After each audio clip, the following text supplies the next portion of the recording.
Military Broadcast Radio, the station that's giving veterans a voice. Find us on the web at mbradio.us. This entire military is one cohesive, dedicated force. And the threats to our nations, they don't sleep. They're watching our every move. Iran, Russia, China, North Korea, ISIS, Al-Qaeda. They may be watching this right now. Our military should not be mistaken for a cable news gabfest show. We don't care what you look like. We don't care who you voted for, who you worship, what you worship, who you love. It doesn't matter if your dad left you millions when he died or if you knew who your father was. We have been honed into a machine of lethal moving parts that you would be wise to avoid if you know what's good for you. We will not be intimidated. We will not back down. We've seen war. We don't want war. But if you want war with the United States of America, there's one thing I can promise you, so help me God. Someone else will raise your sons and daughters.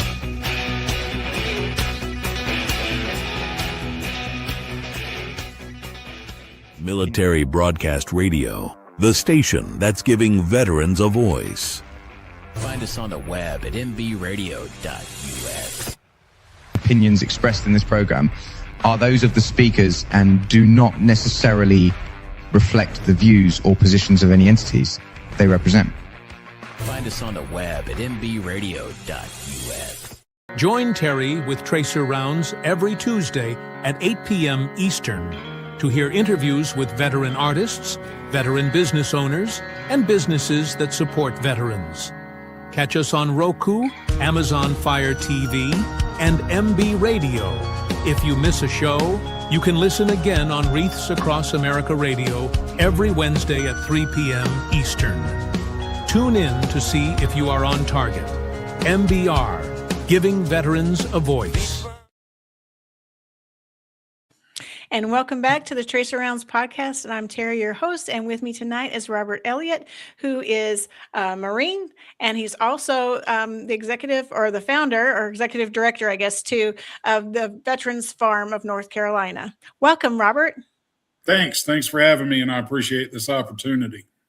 Yeah, I'm so excited to hear more about your service and then about the farm. So knowing you're a Marine, can you tell us a little bit about your service, maybe when you joined and why you joined, and maybe some highlights of your time in service? Sure. So I was in from 1997 to 2002, and I was in the air wing working with C-130s. And a DoD contractor in the same units with the same Marines for 10 years afterwards. But basically, I served in California, Okinawa, and then finished out in North Carolina, where I'm originally from, primarily working with C-130 aircraft and rebuilding engines and fixing that kind of stuff and going wherever they needed to go and taking care of those birds. And, my service was, I got to go a lot of places in 5 years as active duty, but what really started right out the gate was having to deal with a suicide that happened right in front of me. And that kind of set the stage for a lot of other things as I went along through life, with what I did and built with this organization and what its ultimate purpose is. So having to have a Marine that committed suicide right in front of me, it was pretty eye-opening, and having to kind of go along and see some more of that as I went through active duty was really eye-opening to me. And since getting out and through the contract years, watching other Marines get out, trying to battle it out in the civilian world. 6 of the Marines I served with have since committed suicide as well. So, it's tragic, and everything that I do and everything that I've built is kind of focused around that. But we can get more into my story and all that as we go, if you'd like. Yeah. So, I mean, that is a staggering number of people, of soldiers or Marines to have, chosen that as their option. It's really hard, like you say, for the transition from active military service, especially to a civilian job, because you just don't seem to find the same level of responsibility that you once had as a service member. You were in charge of multi-million-dollar equipment. You did things, in the name of your government, and then you come home and they're like, okay, well, you can pick up trash around this building and you can work as a janitor, and you're like, wait, what?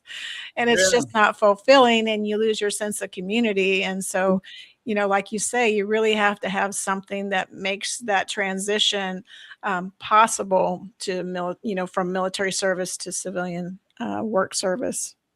Right. And yeah, 100%. And I get asked to speak a lot to civilian audiences that are not familiar with military life, the veteran world, and all that kind of stuff that we go through. And I always relay it back to all of them in the sense of to give them kind of an idea of what it's like. Picture yourself going on a trip overseas, and you get on the airplane and it's exciting and you're getting to go somewhere, and then all of a sudden something fails with the aircraft and you wind up crashing on a deserted island. Picture the TV series Lost, right? Right. And for 4 years minimum, you're stuck on that deserted island. Nobody can find you, and the success of your survival 100% depends on you for others, and others dependent on you. Right. Is basically there are days in the military as I relate it to folks. And then all of a sudden one day, you've been battling it out on this island and building shelters and finding water and growing food and hunting, gathering, whatever you got to do to stay alive. And one day, helicopter shows up on the island, picks you all up, and dumps you back into the civilian world, and it's welcome home party, and you're not going to function the same anymore, right? Right. It's different because when you come out, we always paint this picture with the DD-214 that it's going to be roses and gardens and everything's going to be wonderful, and I'm going to go get this killer job and I'm going to have a house and everything's going to be awesome. I don't have to get yelled at anymore and all that kind of stuff, And when we get out, or at least when I got out, I was not prepared for the immediate cut of talking to everybody I'd been with for the last 15 years, both active and contracting, Yeah. They all disappear overnight. And now you're out there to battle it out for yourself, and you ain't quite right, is the way I always like to put it. You ain't quite right, and you don't fit in with the civilian world anymore. You're used to some of the most masculine dudes and some of the most hard people on the planet, and now you're back home and you've got a dark sense of humor, and they don't laugh at some of the jokes that we tell. In fact, you get written up for that in the civilian world. So right. It can be a massive struggle, and we see that in suicide statistics among transitioners in the first year after getting out of the military.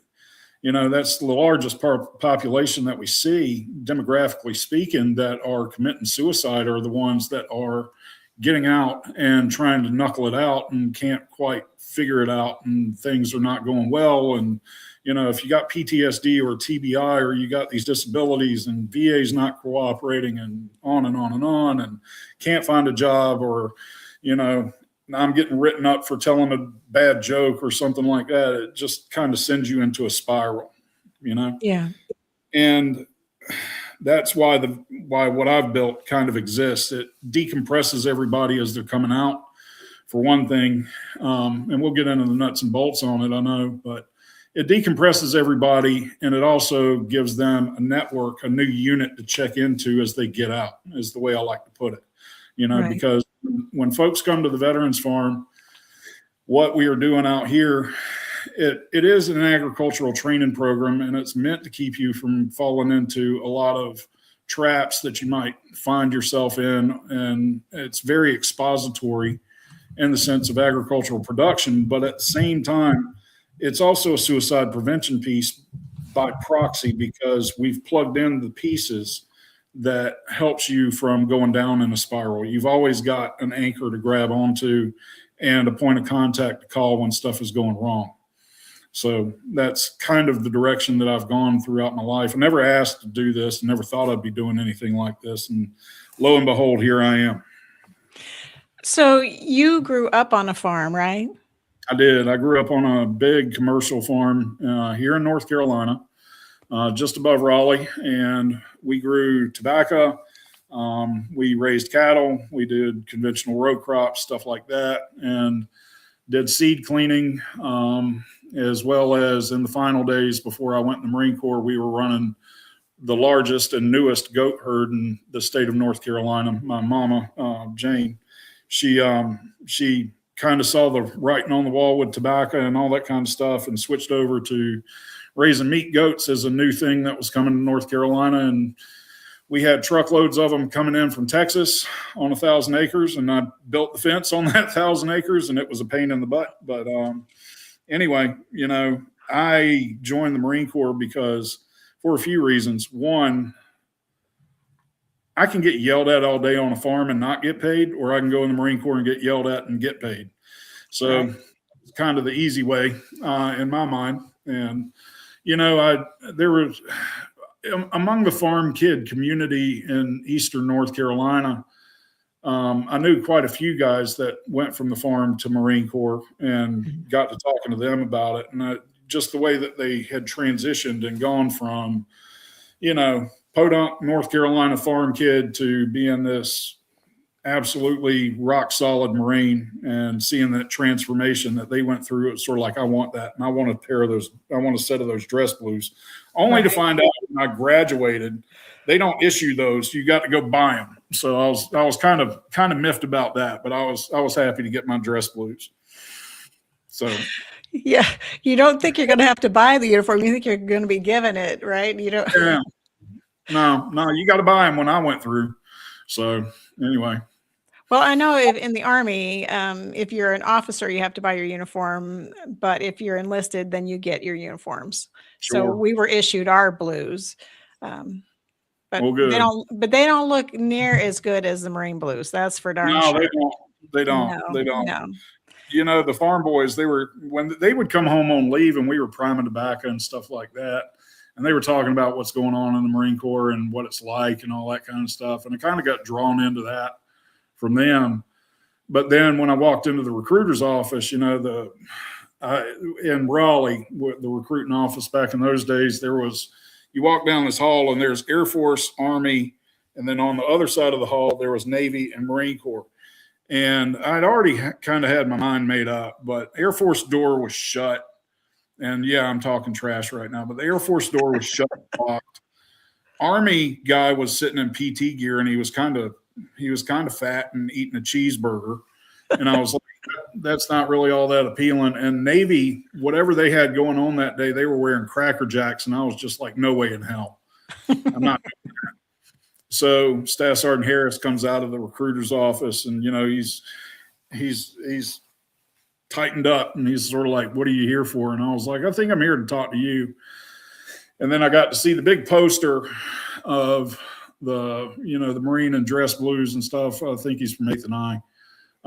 But anyway, he's rock solid. And I was like, I want a pair of those. He was like, you got to earn those, bro. So I was like, all right, well, let's get to it. And, it was a surreal experience, becoming a Marine. And yeah, we're the best. We're always going to say we're the best because we're the best. But anyway. That's right. So I loved every minute of my Marine Corps career. I loved all of my guys.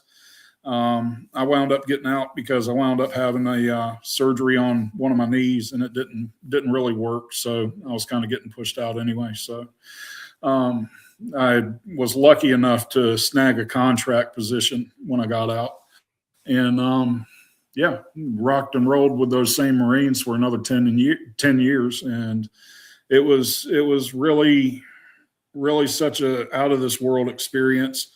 And, I think a lot of vets, I work with a lot of folks that are transitioning from military to civilian, and they haven't had hardly any time in the civilian world. They don't even know what they're in for.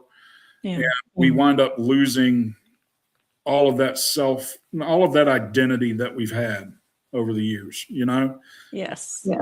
You watch them get out here. And I mean, we're not Vet Farm is not an era specific veteran organization like some other ones do that are like post 9/11 and all that, because I involve Vietnam vets. I've got Vietnam vets that are a part of this, that help out, and they come out and they volunteer and they teach. And, one of them is one of the top sheep producers in North Carolina, and he did his military service until I started Vet Farm. I didn't even know, and I've known this guy my entire life, and he was sort of like, I want to talk to you about what you're doing with Vet Farm and how do I be a part of it. And I was like, what's up, man?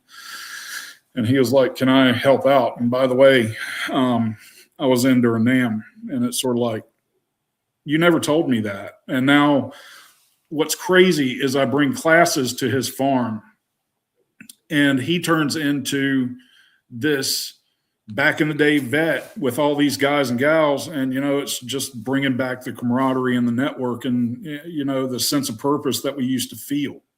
Right. It's insane. Just to watch that go down. And when the Afghanistan withdrawal happened, I'm starting to kind of be an up and comer in the veteran community here in North Carolina. My name's getting around pretty well. And I had a lot of Afghanistan guys that were calling me. I pretty much stayed up for 3 days straight because answering calls and trying to take care of those guys that were sitting there watching the withdrawal roll out. And they're like, what for? And finally, I started calling some of these Vietnam guys, and I was like, hey, you guys have been through this. Can I connect you with a couple of other dudes that are really struggling with it right now? And they're like, absolutely. And all of a sudden, it just started to click. So tying in all of these vets, we all share one common thing, and it's we know what it's like to be with people that we had to depend on for our survival, and they depended on us for their survival. Right. It's been a beautiful thing to watch start up and grow. So how did you get started with this 501c3 Veterans Farm? 100% by accident, and not by accident, really. It's providential. But growing up on the farm, I saw my folks struggling massively with finances. And during the 90s and the 80s, we were seeing a very massive shakeup going on in agriculture. And basically it is due to a lot of different things. But if you go back and you kind of examine our country's policy on ag and how we wanted to shape it, it has led to a lot of detriment to farms over the years. And yes, it has. I got to watch kind of the rollout of GMO seed, and I got to watch tobacco getting shut down, and just seeing the devastation that was occurring to family farms that were century farms, which means they had been passed down over a century or more through generations. And just watching that happen, I was sort of like, I don't want nothing to do with this. This is insane, because I'm watching my folks go to Farm Credit or FSA, and they're pulling out loans, and it was basically like gambling in my eyes, because it was sort of like, I'm going to go pull a loan to put in a crop that might fail. Most likely something is going to fail at some point or another. It's only a ticking time bomb when farming. And watching these loans and this debt just pile up over the years. And then we're constantly in trouble over where are we going to get the next loan payment to repay it back and stuff like that. I was like, I'm done. Yeah. And that was another major reason why I joined the Marine Corps. and I punched out. And a lot of guys that grew up like me and gals, seeing that kind of stuff, and it still happens to this day, they don't want to return to the farm. They grew up seeing it. They see all the struggle. They were like, there's got to be something better than doing this. So Yeah. I didn't want to farm. But when I got back home, I'm trying to go to school and, do the things that our general community does, where I'm going to utilize my GI Bill. I'm going to go to school, and I flunked out of NC State the very first semester. Oh, no. And that was after getting an associate's in science and transferring in that I'd been working on, and flunked out miserably. So I was like, well, I guess engineering's not for me, and getting a college degree is not in the cards. And I wound up bouncing from job to job and trying to find work to make stuff work. And I'm back home. I'm living on the farm. The farm's not really being utilized except for being leased out, minus about 60 acres. And I wind up changing oil for a guy I was in high school with, and, just doing general auto maintenance stuff. And one day I put a serpentine belt on a car, and he comes over and he's looking at the serpentine belt, and I had put it on to where you had to turn your head to read the numbers instead of just walking up and looking at it and read the part number on the serpentine belt. And dude starts launching into me, and I was sort of like, whoa, we ain't doing this, because I've been yelled at by far greater men than you'll ever be, bro. And you're not going to sit here and yell at me for 12, 15 an hour. And that's a general story of so many veterans that I come across today. It's sort of like they're bouncing from job to job. They're lost. Yeah. And I was lost. So I'm going down this wicked spiral, going down this horrible spiral. And, VA is not really cooperating. And back in those days, a lot of VAs have improved, but back in those days, VA was, the wait times were extremely unreasonable for getting seen for anything. Administrations were changing, which meant policies were changing, and trying to figure out how to get help that I needed, and not even realizing how messed up in the head I was at the time. I wound up just sitting in the backyard a lot of the time and kind of staring at the farm, not knowing what to do with myself. And I became suicidal myself, and really started thinking maybe this isn't for me, and I can't go check back into the Marine Corps because I got out because of a knee issue, Right. and didn't really know about the Army because the Marine Corps keeps that stuff a secret. We don't talk about those guys, And now I'm down here at Fort Bragg, and I see Marines over here, and they're sort of like, oh yeah, I did Marine Corps, and then I switched over to Army. It's great, but hoorah. I'm like, yeah, I see you. All right, cool. Yeah. Y'all, Army throws away stuff we would fight over. But That's true. I don't disagree with that. it is. Army throws away some really good stuff. But that Marines just can't even get. But anyway, so I started going down this spiral and became suicidal myself, extremely depressed. And at the time, my girlfriend at the time had these chickens in the backyard, and she was just crazy about getting some chickens. And I was sort of like, all right, go ahead and get some chickens. We'll take care of the chickens, whatever. But there was one that I was very much attached to, and she was completely attached to me for some reason. And every time I go in the backyard, this chicken would not leave me alone at all. I mean, I call her, and I refer to her out here at Vet Farm now as Adele, the anti-suicide hen.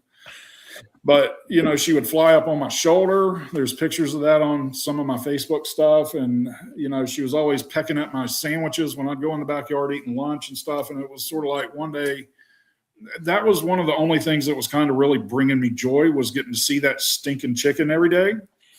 And it dawned on me, it's like, hey, dummy, why don't you start farming again? Why don't you do it on your own terms? You're blessed enough to have some land, so why don't you get out there and try to give it a go? And I started out raising some broilers and, raising pasture raised chicken, and I got into hogs really quick, and I was learning about anything I could with business at the time, because that's where I felt like my folks had kind of fallen short. They weren't very keen on business principles, but they were extremely good farmers, and they could grow the hell out of anything any day of the freaking week. But at the end of the day, managing money, it was like they'd get a check in for whatever they'd grown, and it's going right into the pocket. We got to go buy a new truck and all this. And it's like, y'all are spending money you don't need to spend money on. What are you doing?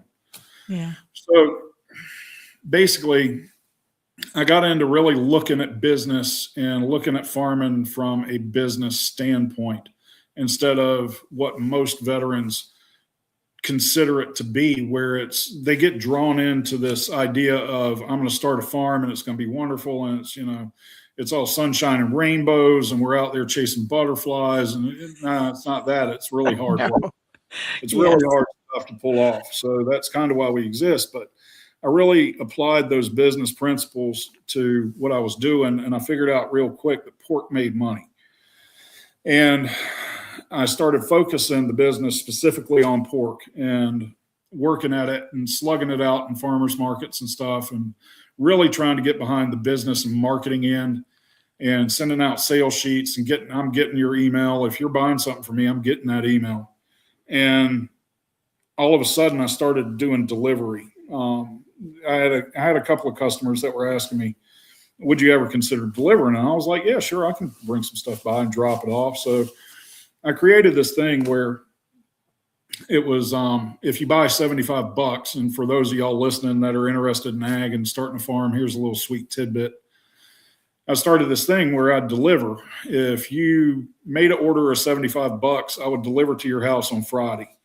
And all of a sudden the orders started coming in, and the sales sheets are getting passed around, and I'm starting to make more money delivering than I ever did at farmers markets.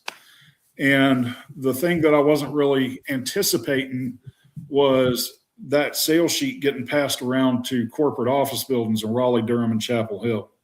Because 75 minimum order, they're passing it around. They're like, I'll buy a pack of brats. You want something? Yeah. And I remember when I got the order the first time from one of these office buildings, big office building, and they were ag commodity brokers is what it was actually. But it was an order for something like $3,000 in product. And, oh, wow. And I'm making probably 600 at a farmer's market max gross. And when I saw that, I was sort of like, that is the direction I need to start pushing marketing to. So I started adding in brokering beef and stuff like that, and creating these new ways to bring more animals onto the farm and ramping up production and all that kind of stuff. And stuff was really starting to take off really well. And during that time, some folks knew my story in ag already. I'd gotten a grant from Raffy in Pittsburgh a year before to buy some chicken processing equipment, but they were holding a meeting with all of the leaders in ag in North Carolina. So like Farm Bureau's there, Farm Credit's there, Farm Service Agency, which is USDA, is there.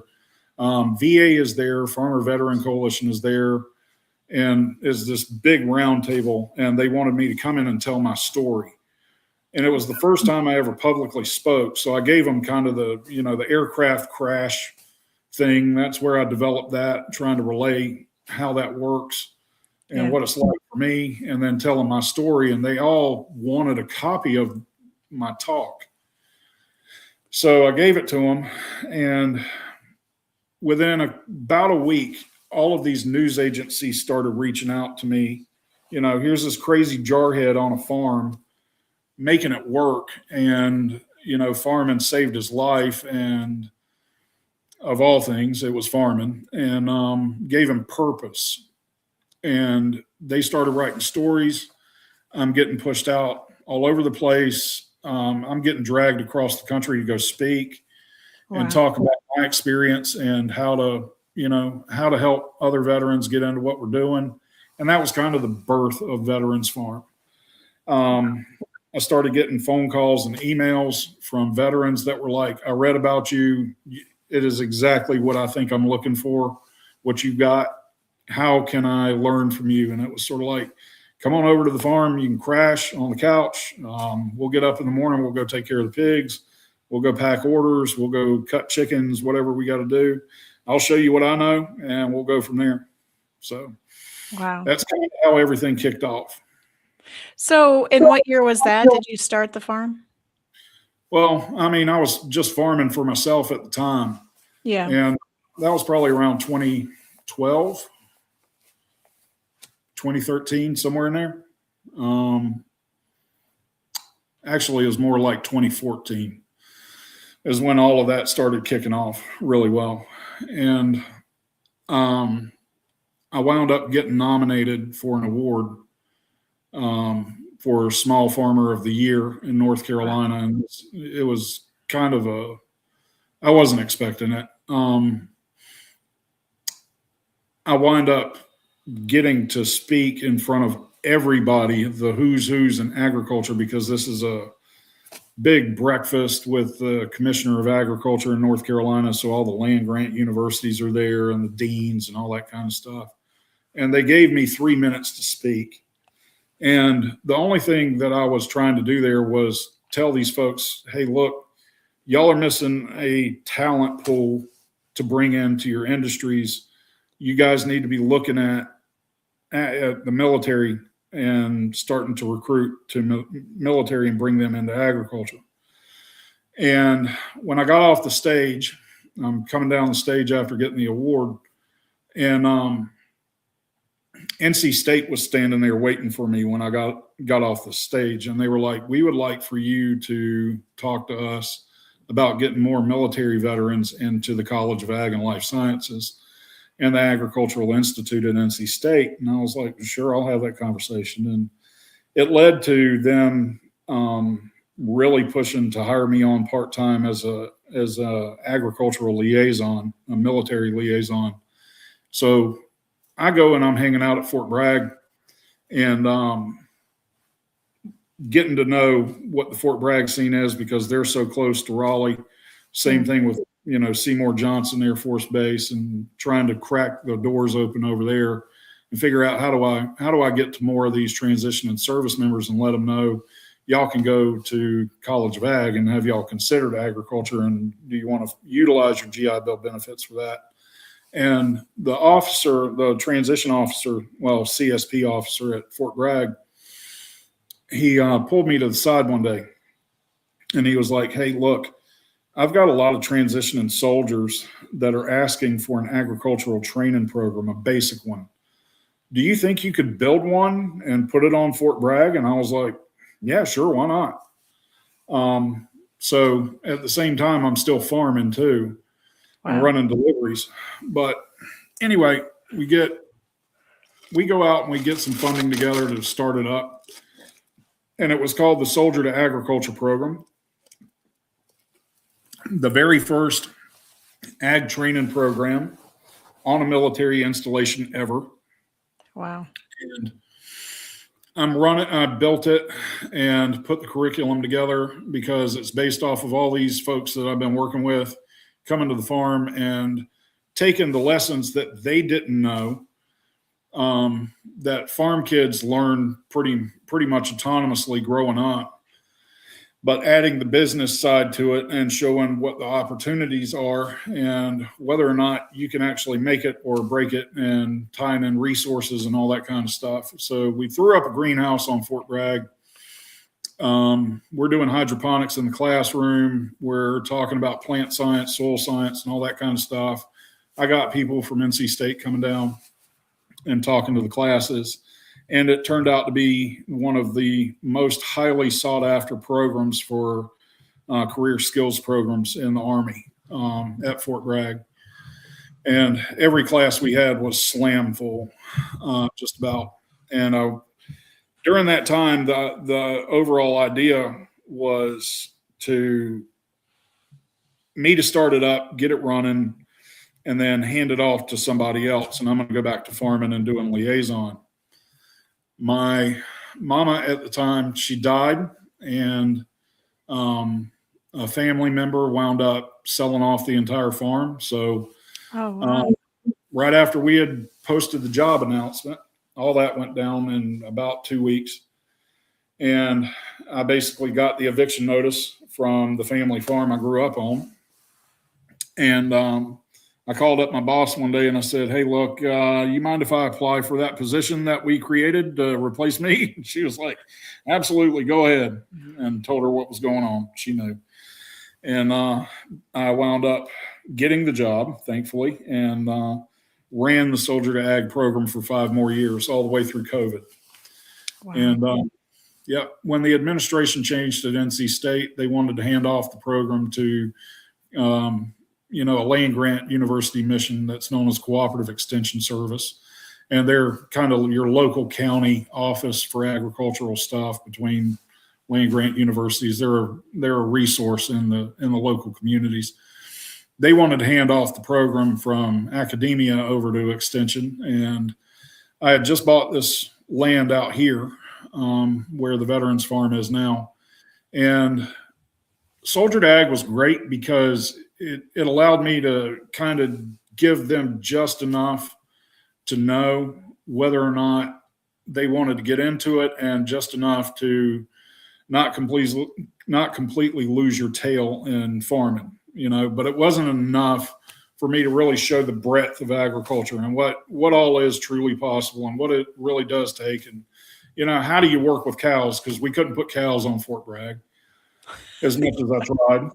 And a lot of vets, they get out and they want to go straight into beef cattle because that's kind of like the status symbol. And look at me, I'm a cowboy now, and it's an adrenaline rush too, because a lot of the guys getting out that have been in combat and really felt the adrenaline pump through their bodies, they like to go into cowboying because it's kind of giving them that same rush again. Right. But the problem is that starting up a beef cattle herd is extremely difficult. It takes years. You're not going to see a return on investment for a long time. So I really wanted to build something that was way more dynamic. And in the years that I had been traveling around and meeting other vets that were doing other programs across the U.S., I was like, there's a program that does apprenticeships and ties them into other farms. There's a program that does basil production. There's a program that does organic gardening. They're all very specialized programs. They don't cover the full breadth of what agriculture is. Right. So I wanted to build something that was just insanity. And, we're going to start a training farm that shows you all the entry-level models of agricultural production. And we're going to be able to show you through this work the money that it takes to do it.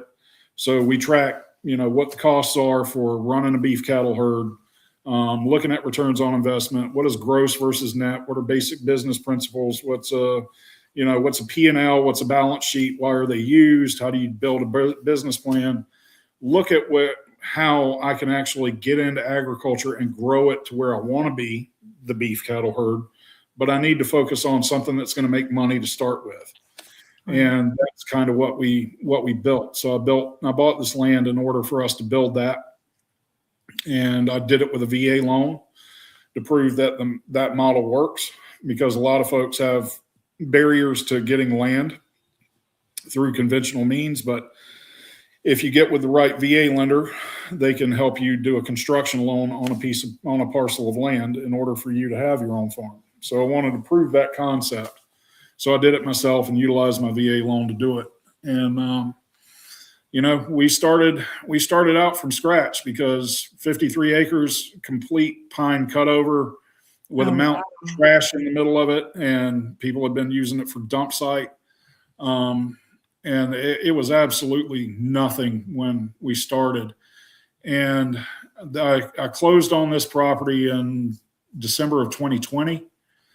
And in just the last 5-ish, 6-ish years, one piece by piece with the students, building the classroom, building the greenhouses, building the shop, building fences, putting in pastures, doing the soil samples. We do it all, and we build it in small stages, so each class gets to see pieces of this as it goes along. And we started switcherooing up on the curriculum and all that kind of stuff and making it much more in depth, bringing in much heavier hitting experts on stuff, people that have been out in the industry doing the thing and they've made it, and looking at successful operations over the years and how do we actually make this work. And anyway, we were trying to take care of the Fort Bragg crew because a lot of transitioners are still interested in what we have to offer in training out here. Proud to say that Soldier to Ag, the program that I built before, is still running today, and their classroom is full. Our classroom is full. So, we're doing really good work, and we collaborate a lot now between those two programs. But they're a lot more resource focused and kind of just giving you the 30,000 foot view. But when you get out here, students start out, if you're transitioning out of the military, you can do 2 months, a 2-month course with us, and it is high speed, low drag. Or you can do the 5-month intensive course with us, and both courses get the same generalized curriculum. But the 5-month classes, they wind up getting an individualized project time where they're able to come to the farm. They have to feed everything in the morning. They have to take care of the garden. We have grass cutting days in the summer where we all jump in and we're cutting the grass and taking care of everything. Yeah. They have to take care of everything on the farm. And we start out on day one with farm safety. Then day two, it's how to feed and what to feed and how do you figure out how much to feed and all that kind of good stuff, and then we start rolling through it as we go. And, what are the things that we're looking for as staff out here? How do we know if an animal is hurt or is experiencing some kind of issue that we need to take care of? And anyway, they go through the curriculum. We get a bunch of tours. We do a bunch of labs. And then the transitioning folks on the 2-month program will graduate. But the 5-month program, they go into their individualized project time. And that's 2 months basically where they have been exposed to everything out here from hydroponic lettuce to hydroponic basil to fruit tree production, vineyards, honeybees, doing any of the animals out here, organic vegetables, planting seeds, doing field crop stuff. We've got folks where we'll have a day of going out and putting them on the tractor to cut hay if it's that time of year and stuff like that. Tractor safety, different tractor types, the whole 9 yards.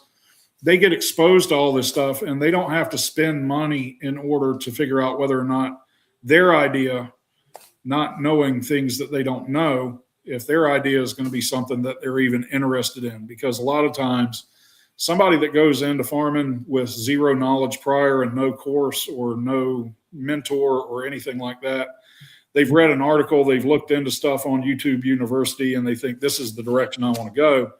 Yeah. They get into it, they start doing it, they've exhausted a bunch of money, and then all of a sudden they figure out real quick, I hate this. I don't want to do that. Yeah, it's not for me. Right. Yeah, it's not working out the way I thought it was going to work.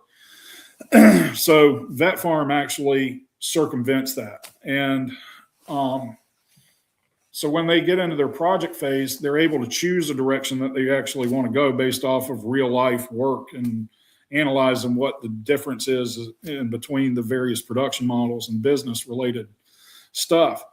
So they choose a direction, and then we create their own project. And that may be working on another farm that's very specialized in something like that. We've got a wide network in North Carolina of over 1,000 farmer veterans that we've put together over the years.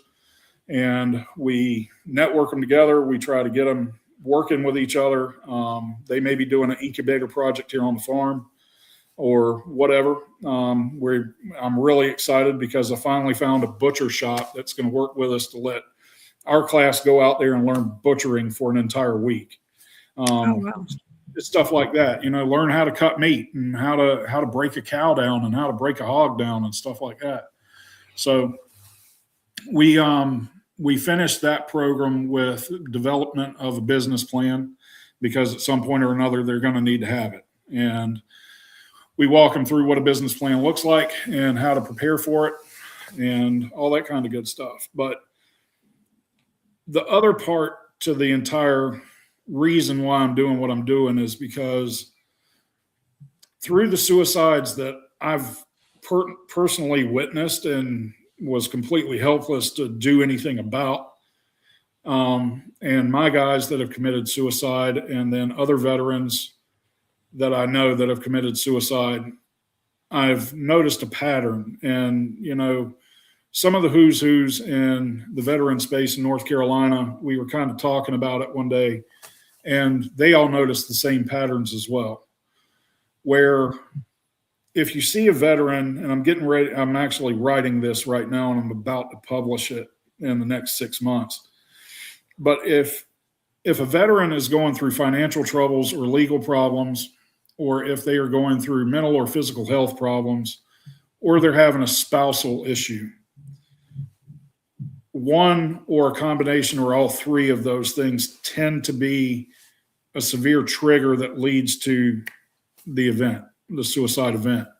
Yeah. So throughout building Vet Farm, what I've been doing is adding in parts to the curriculum that satisfy those things. And what I mean by that is, like today, the class actually started with mental health coping mechanisms and personality traits and talking to your spouse, because farming is a family sport. Yes, it is.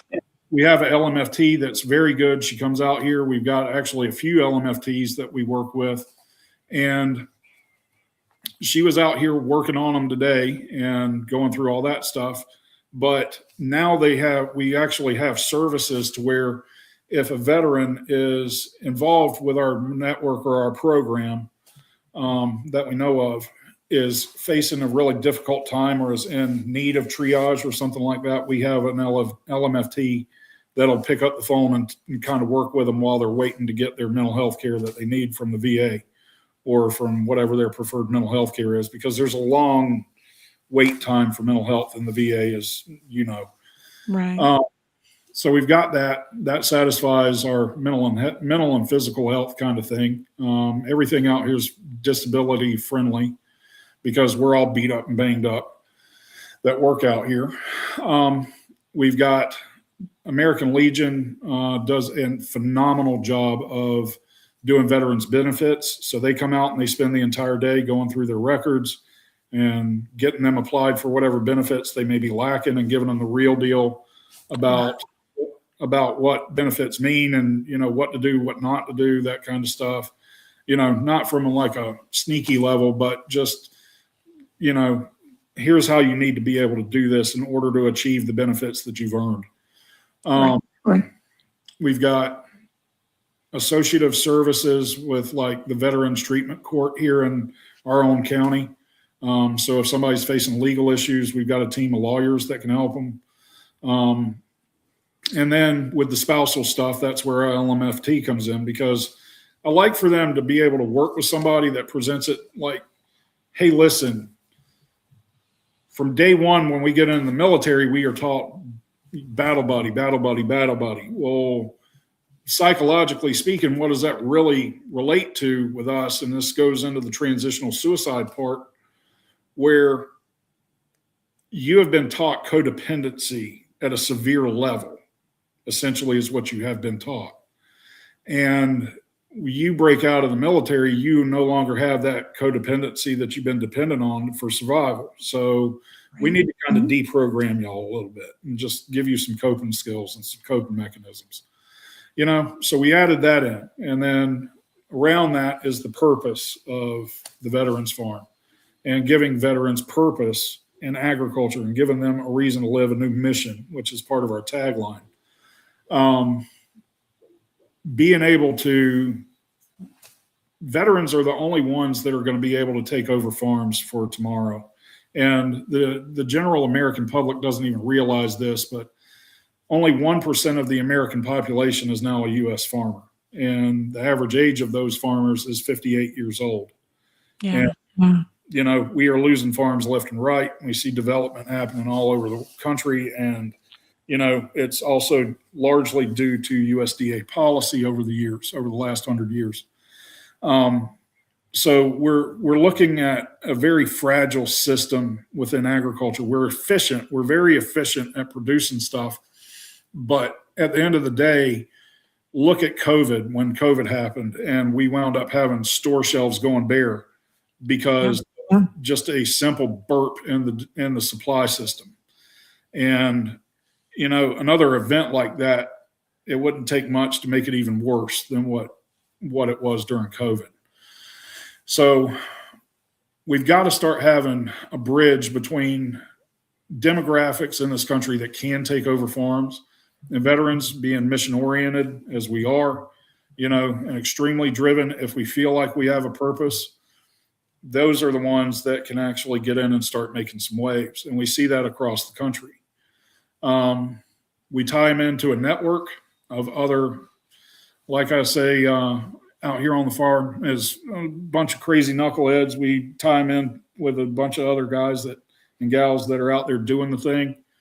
And it turned into a peer support network where we have peer support network specialists that check on our former students and folks in the network and make sure they're doing okay. And if they need a resource, they can go ahead and get them in the direction of the resource that's needed. And then after that, you know, it's talking about spirituality and stuff like that. Are you at peace? Or where are we going?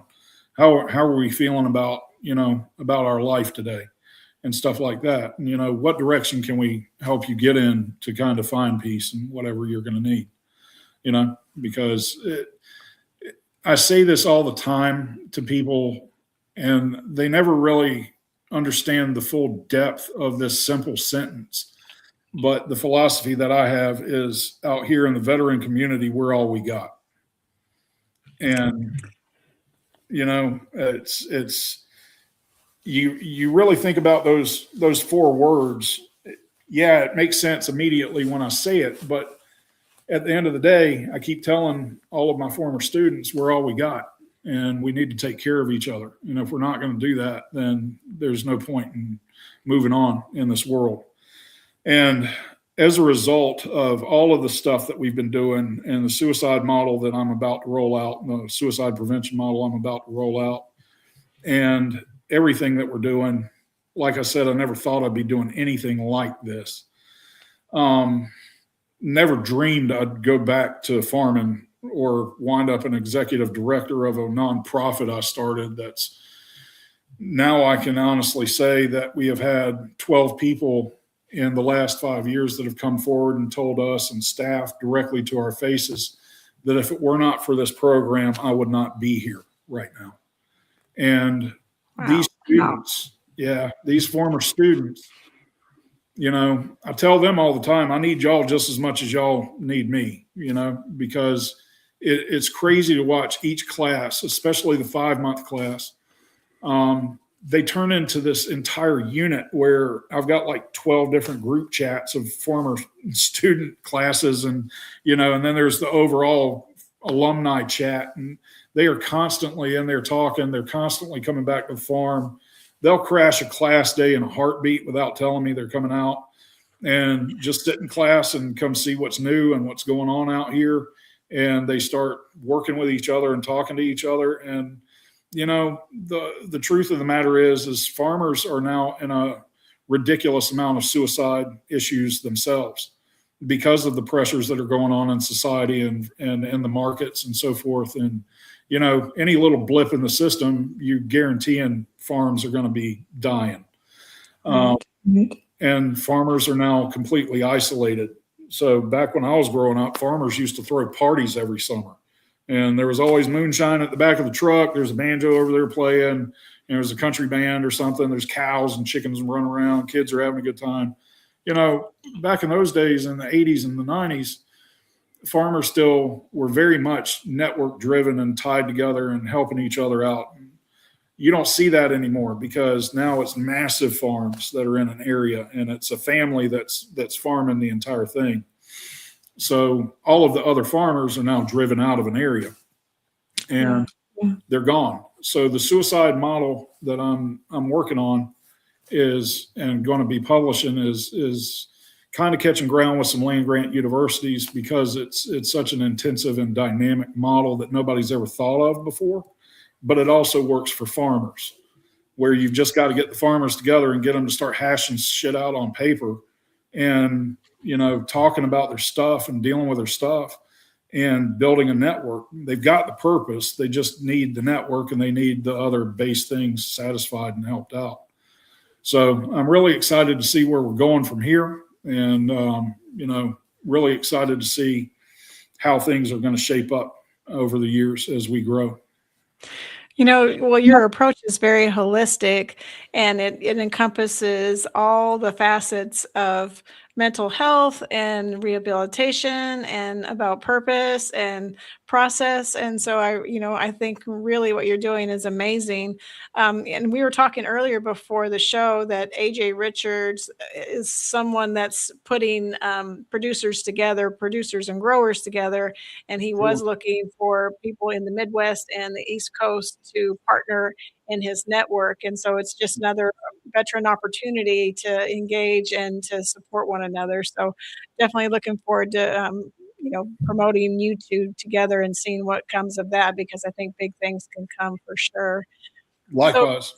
So I was really interested to see that you've got a class going right now, and then you've got one starting in March, right, for the next phase. So you've got one that's called Veterans Agricultural Training and Education Program, and then you've got the Military Agricultural Program internship, Yep. and that's the one that's for active duty. So when a student is coming, are they staying there? Do they have to live local? What does that look like? The majority of them are local. Some of our students have utilized Fort Bragg housing because Fort Bragg is literally right there, and there's a C-17 going over my head at the moment. But yeah, some of them are able to get in down there at Fort Bragg and get transitional housing while they're down here. We've been working to try to get tiny homes out here for folks to stay. And, we don't just take care of students, we take care of the entire veteran community and ag community as a whole. Vets go through stuff. They go through divorces, they go through all kinds of stuff. Sometimes they just need a place to crash for a little while and get themselves recentered and back on their feet. And that's what we're trying to do, but also have some student housing out here. But what's really been interesting to me is I'll have students or potential students that'll show up for an open house out here and get to see what they're going to learn and talk to us and all that kind of stuff. And I have students that drive all the way from Charlotte out here, which is, every bit of about a 2.5 hour drive. I've had folks from Camp Lejeune that are equally as distant, and they're coming out 4 days a week during class days and doing it. And, they keep coming. So, we try to hook them up. We've got a few folks that are former students that have campers on their farms. They'll rent out for a little while, real cheap, to students that are coming out. One of my former students has an Airbnb now, and, she'll take folks for the class. And it's the community that we've got and what North Carolina has built as a whole, and all of the agricultural veteran programs that we have. And the network alone is second to any other state. There's nothing like what we built in North Carolina. And, for the future, I'm looking at taking this thing and kind of expanding it further and turning it back into this community of knuckleheads where we're working together. We're trying to help each other out. And, if you're involved in eating 3 times a day, then you're involved in agriculture. So you're part of us. We'll find a place for you somewhere in there. Well, that's awesome. We've only got like a minute left. Is there any final thoughts you'd like to put out before we leave today? Yes. Of course, it's the shameless plug. If you would, please go to vfnc.org, click that donate button, and, do a $3 or $5 a month recurring donation if you like what you heard from what I'm telling you. And we really do appreciate the support because we have been grant funded for the last 5 years, and grants are kind of a shaky space right now. So we're soon taking in GI Bill, and we're already taking in Voc Rehab and Skill Bridge and all that kind of stuff. So please support our mission and give us a hand helping others. Awesome. Well, thank you so much for coming on tonight. I learned so much, and I really love what you're doing because I really think you're making a difference. I mean, it's obvious you're making a difference, and I think it's a really good way for veterans to get re-engaged back into the community, being farmers, producers, growers, and really supporting their own communities and supporting each other. So I really appreciate what you've brought to us tonight, and I just want to thank you for being on the podcast. No, thank you for having me. I really do appreciate it.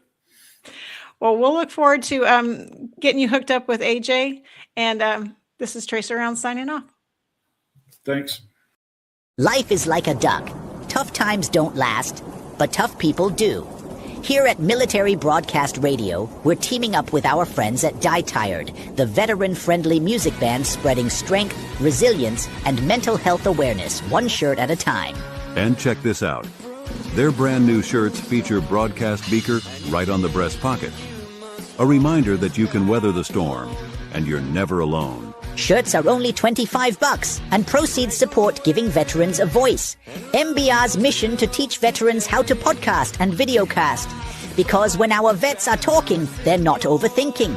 They're not second-guessing. Together, we stop the 22 stigma. Grab your shirt today at mbradio.us and hit the shop. Or go directly to toramerch.printavo.com/merch/dietiredband. That's toramerch.printavo.com/merch/dietiredband. Suit up, stand strong. Remember, we're unduckable together. You're built tougher than the storm. Ladies and gentlemen, thank you for tuning in to Military Broadcast Radio. As we wrap up today's show, we want to remind you that the podcast of today's episode will be available right after we go off the air. So if you missed any part of the show or want to listen again, be sure to check it out. And remember, we're here to support and honor our veterans. Your stories and experiences matter, and we are committed to giving you a platform to share them. That's right. We're here to give our veterans a voice. So don't forget to catch the podcast and stay connected with us. Giving our veterans a voice.